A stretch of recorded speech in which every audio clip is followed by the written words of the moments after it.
فقط یادی نمیشه یه دویدن هم اتفاق خوری های دویدن مون فرش دو فلاش شده دو افشه ها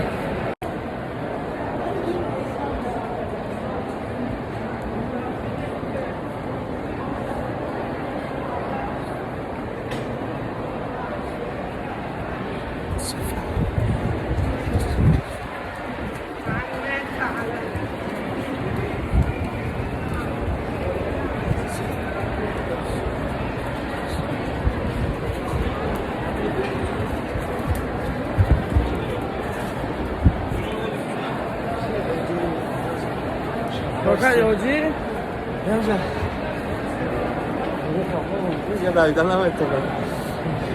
خوری های دویدن مون فرش دو فلاش شده دو افشه ها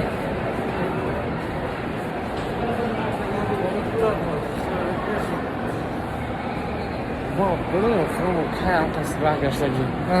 وقتی رو میدونم سال 2004 یوزدانش یکی هم تشکیل دم خط داده خدا بسیار گشتیم خیلی قریب 7 کیلومتر پیاده پلیده کرده انشاءالله که الله تعالی بخشنه ما نوعی دانشگاه نداره یک خیر یعنی ما نگشتم خیلی باز تواف کنیم اینو وقتی تواف کعبه دا خیلی خواه کارمون اون سوز شید نه باز ایجاد الله خواه دارو ایجاد سوز نشده بچه رو سختی بزنده سلام علیکم اینجا ما دویدن صفا آمد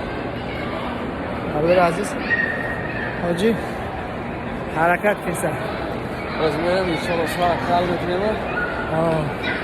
نه عرقی سا بینیم باورش کنیم که بچه هم مینه کسا خداوند خیال میکنیم سلام علیکم بدوی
رئیس شاگرد مساج کنک برادران عزیز میگفتن که شهباز بیار این اومدیمش از کانال خدای سادگی هستیم با همراه حاجی مصلح الدین حاجی مسلم بیا انشالله که دعاتون میتن